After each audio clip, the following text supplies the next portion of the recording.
235 points en 45 minutes, c'est la belle performance d'Aurélien, un membre Altitrading sur le Dow Jones. Hello les traders rentables, je suis Erika, coach référente en day trading. On se retrouve aujourd'hui pour une nouvelle analyse de trade. Vous étiez nombreux à nous remercier pour ce type de contenu et vous attendiez avec impatience cette nouvelle vidéo. On tient d'ailleurs à vous remercier pour vos retours positifs sur nos vidéos. Bon, vous l'attendez avec impatience, alors on va rentrer dans le vif du sujet avec ce trade qu'Aurélien a publié sur notre communauté des traders rentables où nos membres publient le résultat, mais aussi leurs questions sur la formation et leurs investissements. Avant de commencer, je vous invite à vous abonner à la chaîne Altitrading si ce n'est pas déjà fait et à laisser un pouce bleu sur cette vidéo pour remercier toute la team. Allez, c'est parti, analysons ce trade d'Aurélien.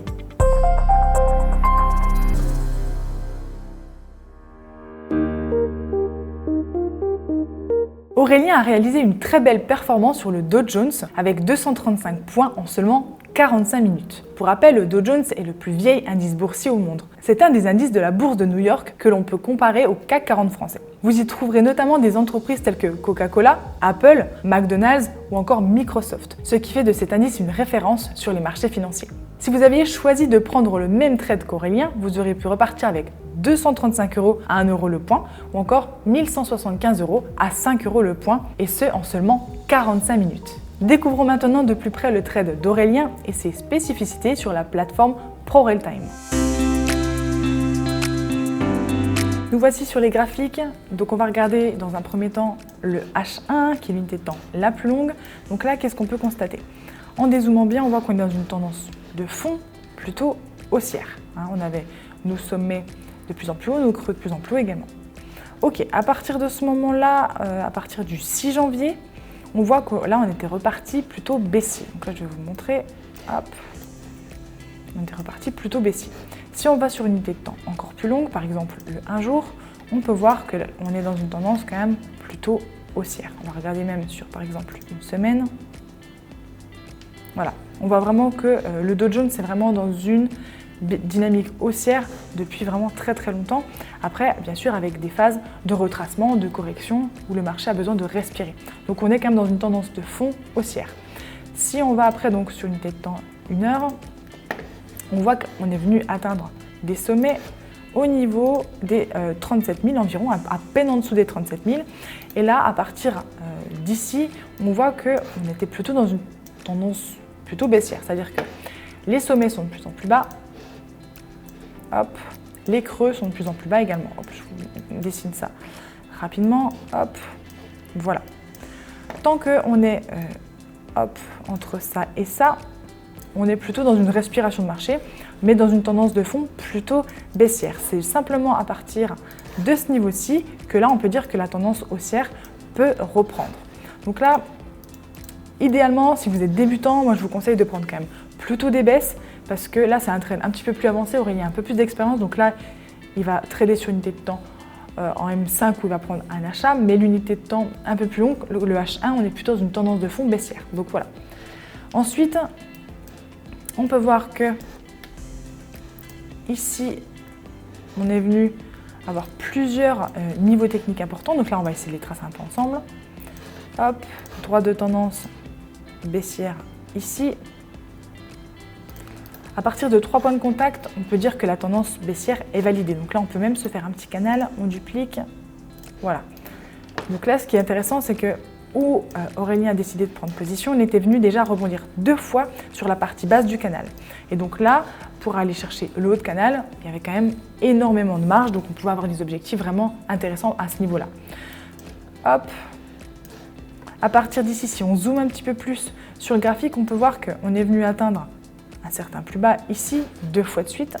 Hop, ici et là. Là, je vais vous montrer ici. Hop. Premier point de contact, deuxième point de contact. On voit que le deuxième point de contact a été fort parce qu'après, on est vraiment bien remonté. C'est-à-dire que ici, c'est une zone de liquidité, une zone intéressante pour acheter le marché. On est venu l'atteindre une fois, on est venu rebondir encore dessus de façon très très précise et ensuite, on a pu décoller. Okay, on le voit, regardez la liquidité qu'il y a, on voit que les bougies sont grandes, on voit que les investisseurs sont présents, les acheteurs sont présents en tout cas pour commencer une dynamique haussière. Donc là, je vais rajouter Ishimoku, hop, on peut regarder comme ça. À partir de ce niveau-là, on voit que hop, le nuage commence à devenir bleu, parallèle, et donc qui nous montre que la tendance saine commence à arriver. Donc là, c'était plutôt intéressant de prendre des achats. On voit qu'on est au-dessus du nuage. Si je zoome un peu, on voit que exactement où Aurélien est rentré en M5, on voit presque un signal sur l'unité de temps H1. Plus vous avez des signaux cohérents sur les unités de temps, et plus votre probabilité sera forte. Donc là, on a une cassure Kijun également au même moment où Aurélien est rentré en M5. Donc ça donne de la force au mouvement. Hop, donc là, je dézoome un peu. Pensez bien que lorsque vous faites vos tracés sur une unité de temps, par exemple H1, mettez un code couleur. Ne mettez pas les mêmes couleurs sur du M15 parce qu'une droite en H1 sera beaucoup plus forte, ce sera une résistance ou un support plus fort que si vous faites par exemple des tracés sur du M1 par exemple. Donc là, je vais aller sur du M15. Hop, ici. Donc là, on le voit, mon canal baissier. On voit qu'on est revenu 2 fois taper dessus sur la borne basse et que ça va donner de l'impulsion au mouvement. Donc là, je zoome un peu. On est au-dessus du nuage, Tenkan Kijun parallèle. Ça montre que les investisseurs, les acheteurs sont présents sur les marchés. Hop, hop. Là, c'est vraiment intéressant aussi parce qu'on venait de faire une cassure de Kijun, enfin de Tenkan. On voit que la Kijun a fait vraiment office de résistance. On voit que les sommets sont de plus en plus hauts, les creux sont de plus en plus hauts également. Donc voilà, la dynamique haussière est présente. Donc ça, c'est intéressant. En plus, on avait cassé le niveau des 30 000. Je rappelle, 30 000 niveaux clés, vraiment par rapport aux institutions, c'est un chiffre rond. Donc ça a vraiment un impact en plus pour justement se dire, ok, on a cassé ce niveau-là, on va partir à la hausse. Ensuite, donc maintenant qu'on a pu analyser tout ça, hop, on va regarder sur l'unité de temps 5 minutes où Aurélien a pris justement sa position. Hop, donc là on peut regarder, le nuage est plutôt parallèle haussier. On voit Tenkan Kijun sont plutôt haussières également. On voit que mes sommets et mes creux sont également de plus en plus hauts. Hein. Hop, tac. Donc ça montre vraiment qu'on est dans une belle dynamique haussière. Okay, donc ça, quand vous voyez ce genre de choses, ça montre qu'on est dans une tendance haussière et qu'il sera préférable, en tout cas à l'instant T, de prendre des achats. Comme je vous avais dit ici, niveau technique important qu'on avait du mal à casser, une belle bougie qui a cassé ce niveau-là, on est venu faire une petite respiration et ensuite le mouvement a vraiment pu décoller. Quand vous rentrez en position sur ce genre de choses, n'hésitez pas à placer par exemple un stop loss sous les derniers plus bas. Ça va vraiment permettre au marché de respirer quoi qu'il arrive. Si vous placez des stops trop courts et que le marché a besoin de respirer, vous allez vous faire sortir du trade alors que le trade va continuer votre tendance. Ça, c'est dommage, ça va justement engendrer des frustrations et après la psychologie peut en prendre un coup. Donc gardez bien en tête qu'il faut laisser le marché respirer et prendre des positions au bon moment. C'est important de trader comme un robot. Si vous voyez votre signal d'entrée, vous le prenez et vous placez votre stop sous un niveau technique important.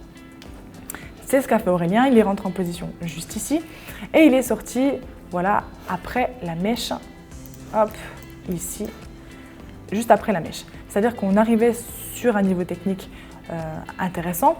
On voit qu'on a eu une belle mèche ici. Si je vous enlève la petite croix, on a une petite mèche. On a eu des très belles bougies. Donc là, il a décidé de sortir de position ici.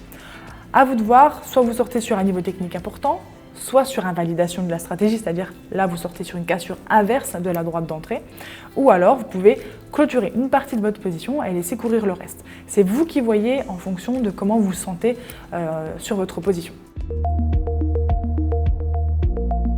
Voilà, c'est la fin de cette vidéo. Si vous souhaitez qu'on fasse plus souvent ce type de format, n'hésitez pas à nous le dire en commentaire. Si vous avez des questions et si vous voulez approfondir cette analyse, n'hésitez surtout pas. Allez, je vous dis à bientôt sur les marchés financiers. N'hésitez pas à mettre un pouce bleu si vous avez aimé cette vidéo et dites-le nous en commentaire. Vous avez envie d'en savoir plus sur l'investissement sur les marchés financiers? Avec toute la team Altine, nous vous avons préparé une formation gratuite qui est disponible en haut à droite de la vidéo et dans la description. À bientôt les traders rentables pour une prochaine vidéo.